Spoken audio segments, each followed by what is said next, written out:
Hi cats and kittens, it's Amy from Savor, Salvage, Scent, and I hope this finds you doing really well. For those of you who are new to the channel, thank you so much for being here. This mostly focuses on all things perfume or fragrance related with an occasional other artistic or DIY project. For those of you returning, thank you so much for contributing to the conversation and being so generous and experiencing this all alongside me. If you haven't, I hope that you'll click the red subscribe button so that we can stay in touch and I can get to know you better. So today I am here to talk about the amazing experience I am having so far with the house of Parle Moi de Parfum. So I have heard a lot about them. I feel like just from a few favorite YouTubers. I will link a couple videos below. I had heard there was a particular perfume that sounded really interesting to me called Gardens of India. I'm going to share some information about that, but I'd heard a few other people mention them and sounded really interesting. I knew very little, but I heard that they had a shop in Paris, and I was visiting Paris a few weeks ago. So I was really happy to find the shop not far from where I was staying, and in the Marais. And anyways, I thought I would just share with you this incredible experience I've had in the shop. And then I just did a little research. Right after I got home, I found a video by Persiles. A lot of you will be familiar with him. He's a great content provider. I believe mainly as an author in the past, but also now, or for years, I think 10 plus years, has created really interesting videos about perfume, and he often interviews really interesting people. And I'm going to link below an interview that he did with one of the creators in the house of Parle Moi.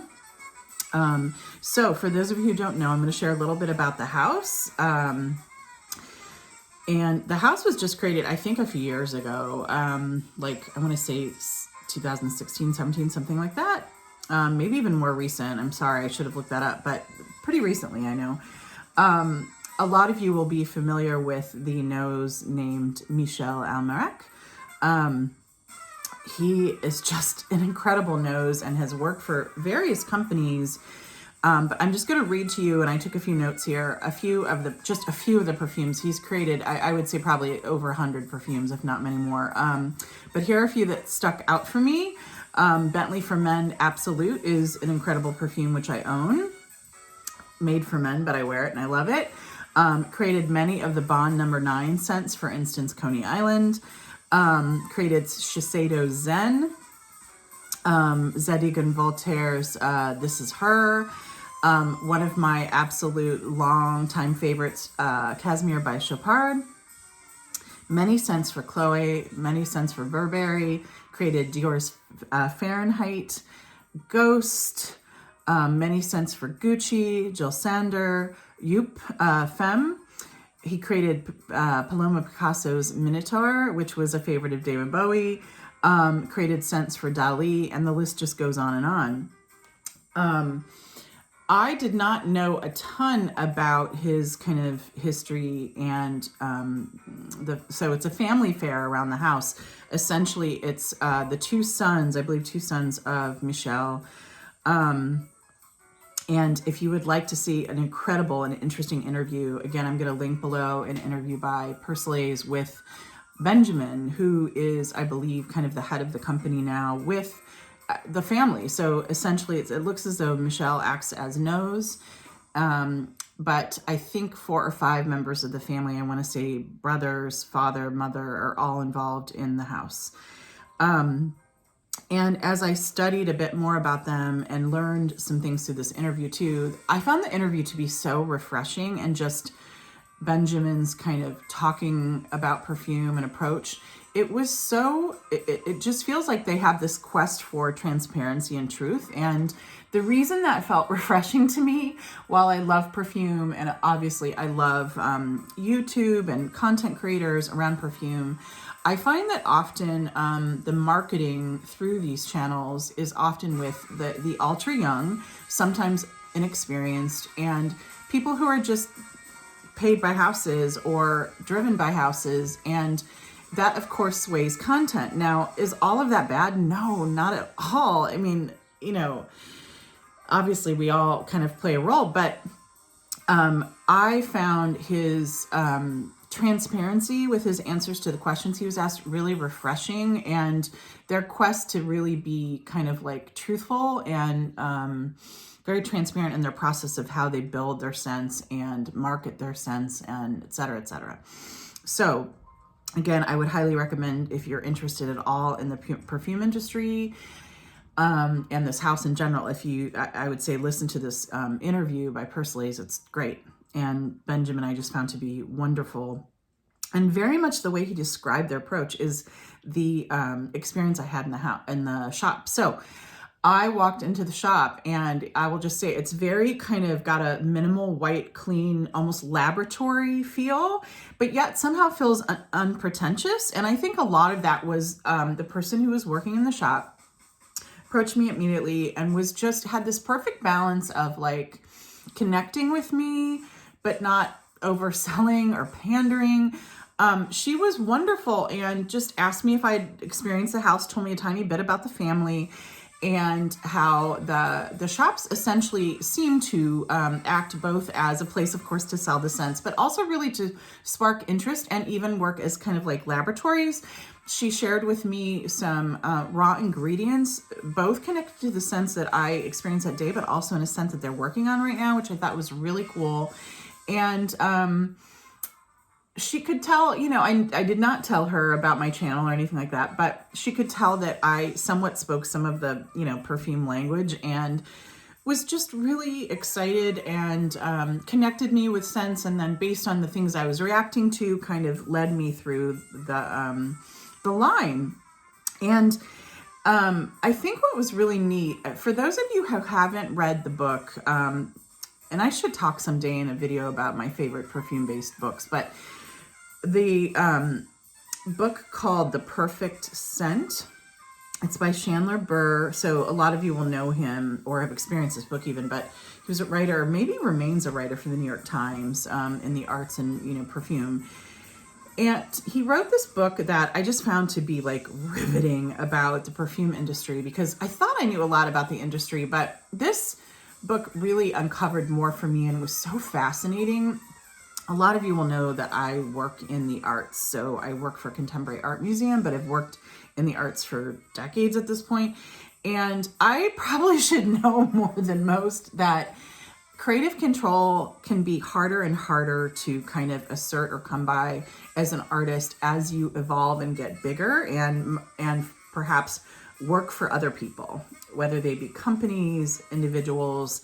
And sometimes I feel like the more you gain recognition, sometimes it's harder to have creative control because you work for bigger companies and there's more at stake. This has its advantages and great disadvantages, of course. It's not all bad, but it's certainly not all good. And when I read the book, The Perfect Scent, I thought it was so interesting because they followed the creation of two different perfumes, one being Sarah Jessica Parker's Lovely, and one being the Hermes scent, it's a longer name, but the Jardin sur le Nil, so the scent that is based on Gardens of the Nile, created by... oh my goodness, one of the best perfumers and one of my favorites, and I can't think of his name all of a sudden. I will think of it. Anyway, it is so interesting because, oh my gosh, I can't believe I can't remember his name. Anyway, it's kind of juxtaposing a much more kind of like corporate or big business driven perfume, and then created around the New York scene, and then a scent that was created by a French perfumer for a company that is, I would say, it just has a different style, right? Hermes. So, but something that kind of blew my mind around the book was it was really about how much creative control and how little actually they have. And so, like many artists who have to kind of work for other people, they might have this incredible portfolio, but they have to present and represent to stakeholders or people who are in the company, and often their vision changes a lot. Now, that is somewhat normal just based on the fact that they will continue to refine what they like or don't like about the scent. But often there's other players, and their vision might really change according or compared to what they first had envisioned. And so I think what is so interesting about Parle Moi is this is kind of, this is a family affair, and frankly, Michel can just do much more of what he wants, almost all of what he wants, probably, with a little compromise with the family maybe. But from what the interview kind of reflected, it sounds like it's very much up to the nose, and then the family plays supporting roles and celebratory roles, really. So a quote that I read from Michel I thought was really great was, "Because when you spend your life imagining and composing for others, you sooner or later want to create with your own dreams and share them with your children, first of all, and then with others." And so it just really seems like he gets to do what he wants, which is amazing. And I think, honestly, some of that creativity and some of that, frankly, simplicity comes through in the scents. And I think they're really beautiful. So I'm going to just talk to you now about the scents that I've experienced so far. The scents that I purchased 2 full-size perfumes that day, just the ones that honestly just like rocked my world most on the spot. But honestly, I could have purchased many more.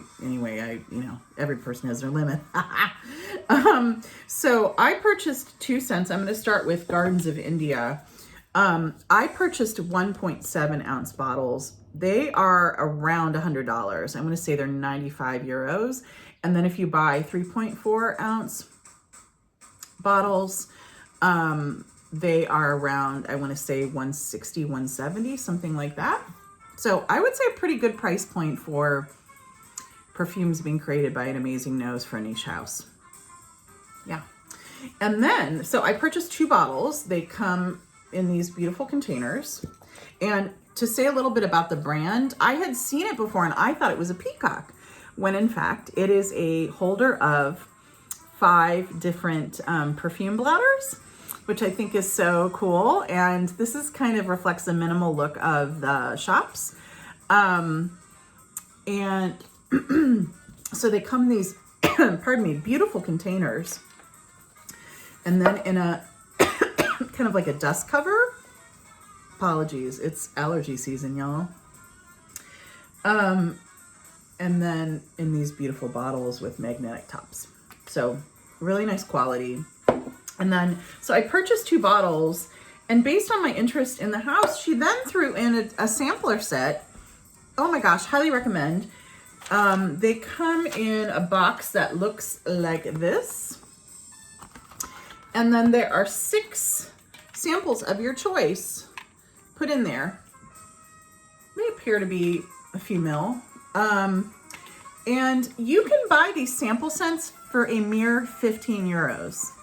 Amazing. Like, what an amazing experience, and honestly would be such a great gift for perfume lovers. Or if, let's say, you buy a bottle, they might, she tossed this in for me after I bought 2 bottles, which I thought was super, super generous. But anyway, such a great price point to try an amazing house. So, all right. Gardens of India, the first one that I had heard about, and immediately when I read about it, I was like, yes, I want to experience that. So I know a little about these first 2, but the other, except for in the shop, I have not tested, I have not researched really. And so I just want to share with you my impressions. So Gardens of India, here we go. I'm going to spray it. I have worn this one on my skin.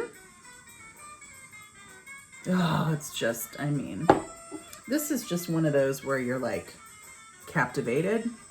There I am. So what do I get?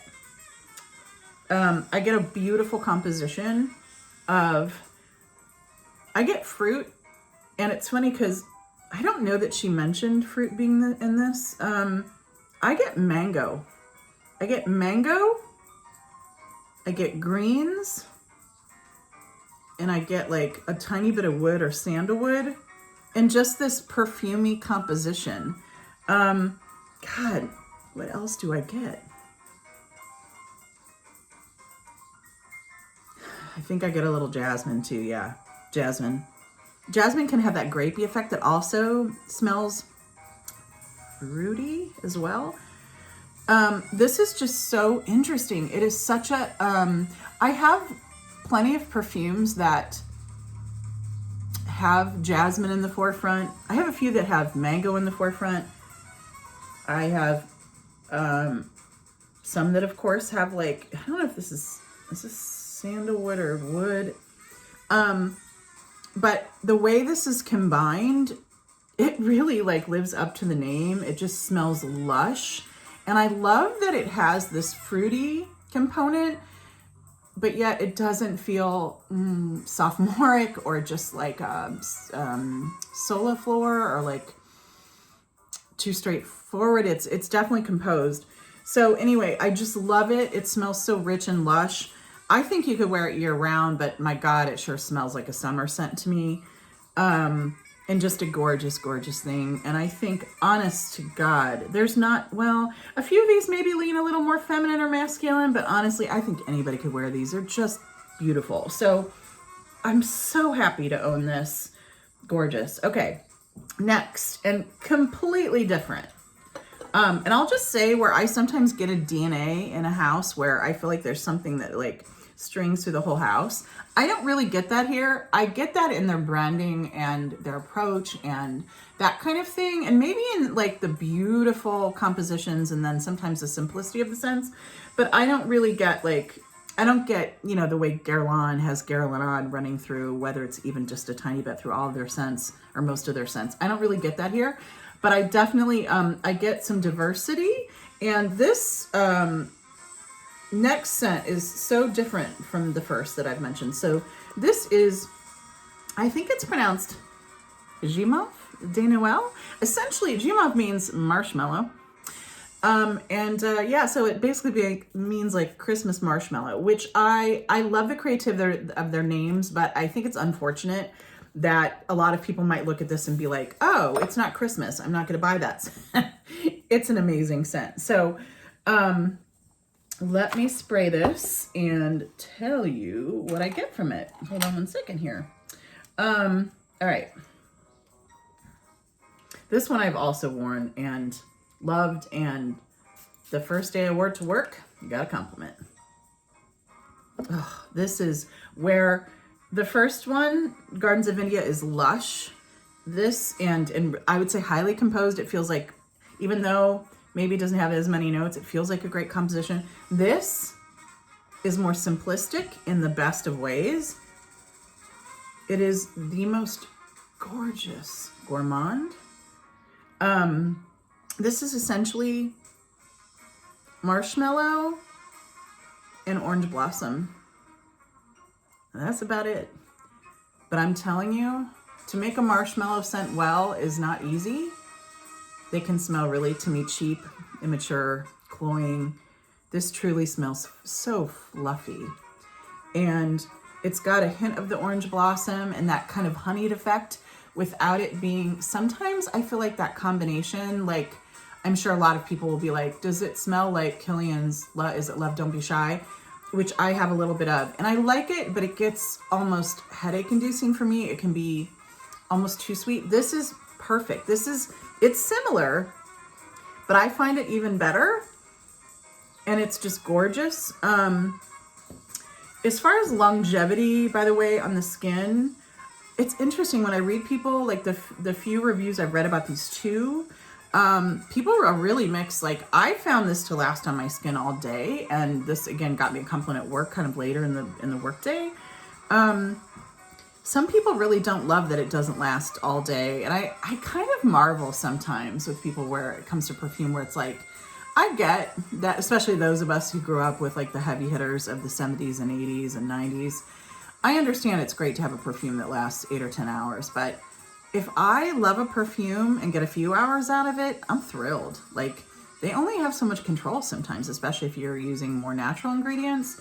So anyway, this to me lasts about, I don't know, 6-7 hours, at least most of the workday, because I remember it even, I could smell it a little bit on my clothes even when I got home.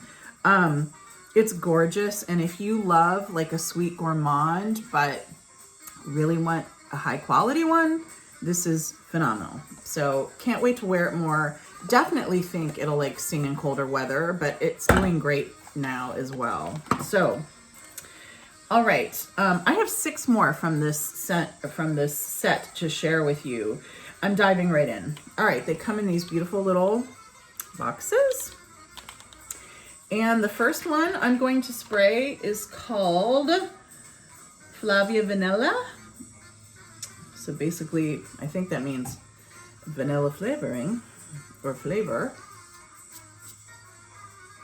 I wish I could spray this on my skin, honestly, but I already have a lot of perfume on there today. Oh, wow. Gosh, this is interesting. Okay, I'm gonna spray a little more.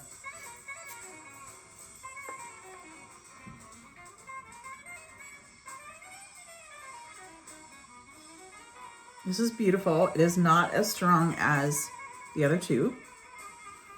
Not that that's always what it's about.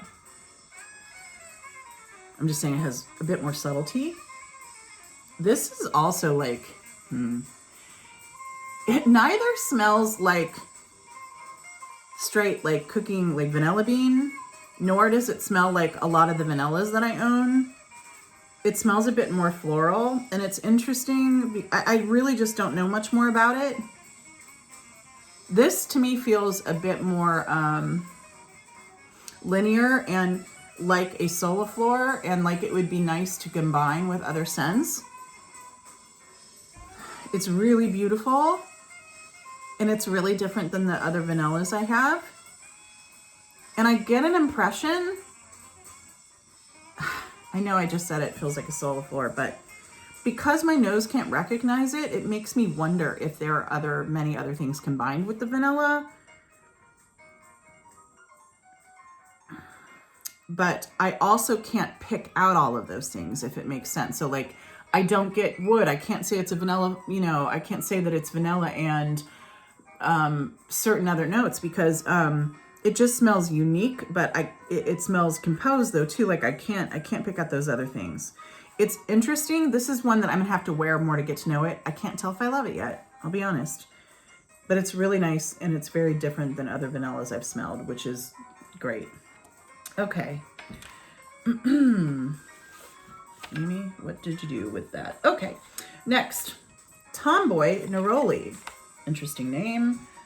I am intrigued by what makes it tomboy. I remember smelling it in the shop, but I don't remember my impressions, honestly. Oh, God. That is fab. Oh, my gosh. That's so nice. That feels like an ambery. It has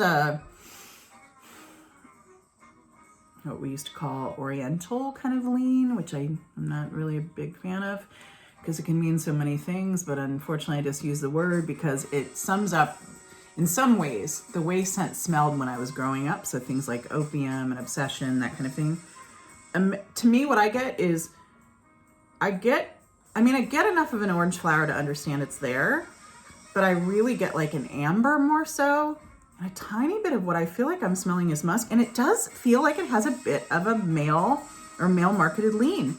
Like it must have, I don't know if it's a certain aquatic or cleanliness to it. I don't know. Very cool. Definitely not your average orange flower scent.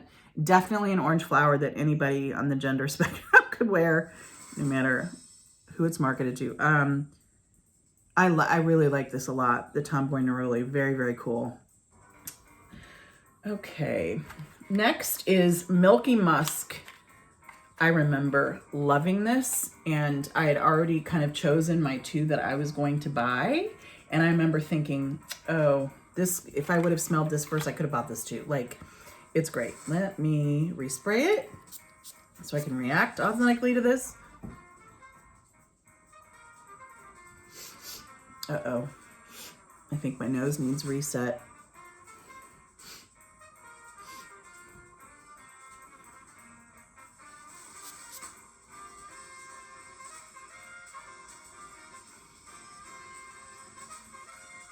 This is so nice. It's kind of like I get, of course, musk, but definitely a bit of a gourmand quality. Musk can be too much for a lot of people, and I think it's people that grew up at my age that smelled a lot of like 60, 70 cents. This is really cool. It modernizes it because it's got a bit of that gourmand aspect. And it does feel kind of creamy and lactonic for sure. I get Milky Musk. I get the name. Now, this one does have a bit of like a woody feeling to it. It feels like soft wood, almost cashmere kind of like a feel. Musk and then a gourmand quality. It's beautiful, beautiful. I love this Milky Musk. Very cool. All right. Next is Orris Tattoo. Wonder why tattoo? This is interesting. Or I wonder if it's this juxtaposition of an old note like Orris that's, you know, been used forever in perfume and often used in perfume, and something more modern. Ugh. This house. So this is another one where like it's got this really weird juxtaposition of feeling in the best way. Simplistic and chic.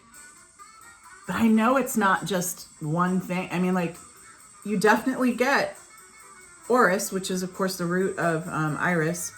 You get that irisy feel, but it feels different than a lot of other popular iris-based scents that I have.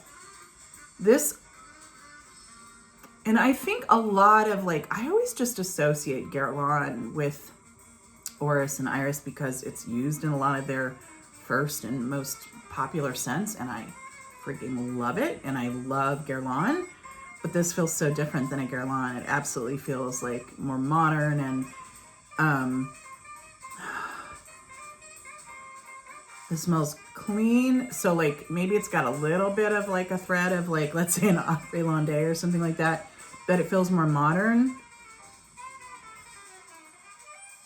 Yeah, it's just beautiful. It's a beautiful, beautiful iris scent. And I'm sorry because beautiful doesn't always tell you why, but it is, I think, a really great combination of like a modern feel, but an old note, you know, an old contributor to perfume.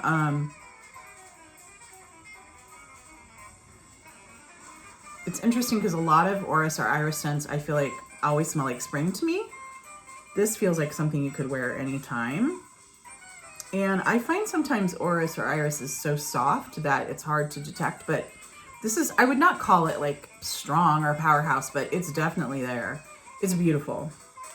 So look forward to spending more time with it. I would say if you're an iris or Orris lover, really cool. Okay, two more, y'all. One is Chypre Mojo.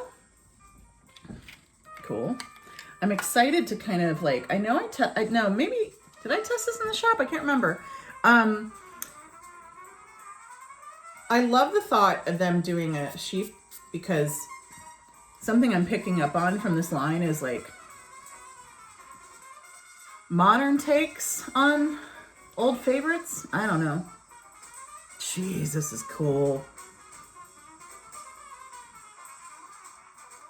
Okay, what do I get?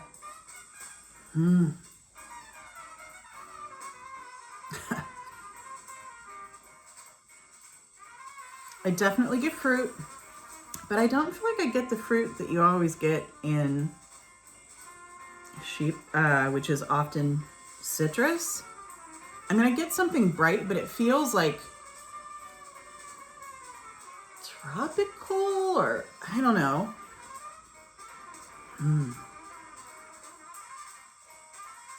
I feel like I get a little bit of dirtiness in this, which always makes me think of patchouli in the best way, though. I like patchouli sometimes a lot. And I get some green. God, I almost feel like I can't tell if it's rose or carnation. So yeah, I kind of get like all these big elements at one time. So I get floral, I get like a woody, dirty kind of, I think it's patchouli. It could be wood though too. I get the floral bit. So it's really nice. It's definitely a modern take on a sheep.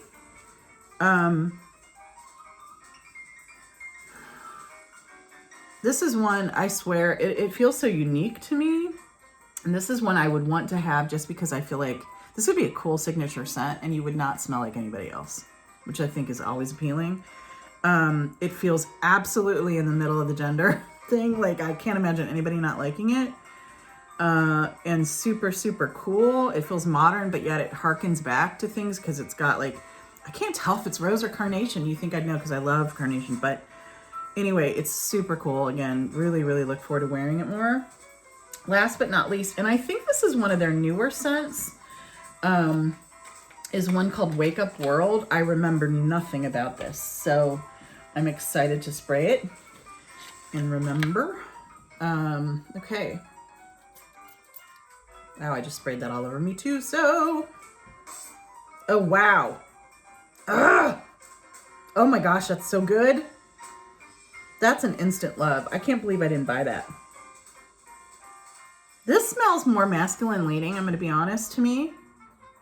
It definitely has more of an aquatic feel. What else am I getting? It feels bright and green. It feels fresh. God, what am I, okay.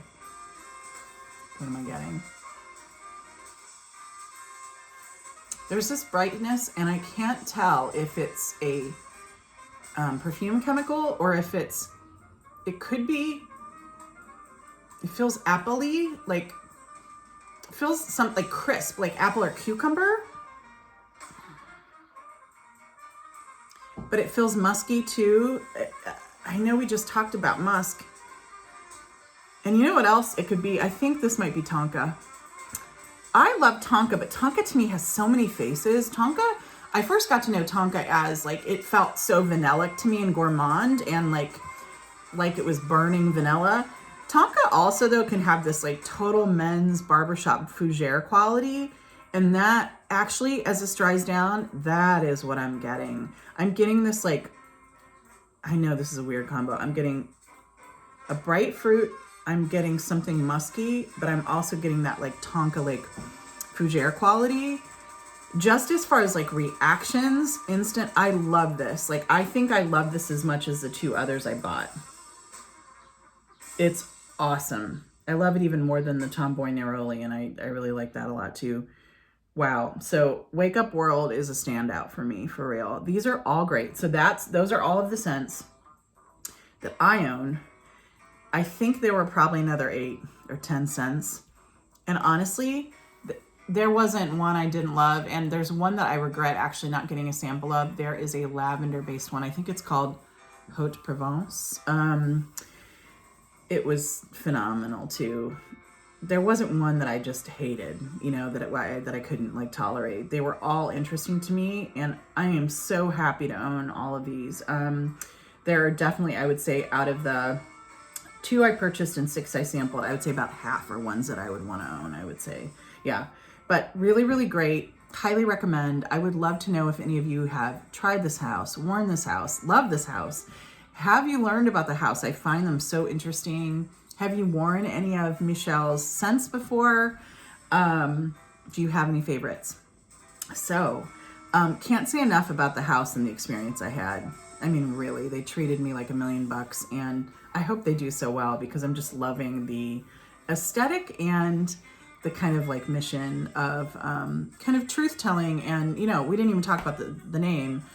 Parle Moi de Parfum. Talk to me about perfumes. I love this concept. So anyway, would love to hear what you think and talk soon. Cheers. Bye.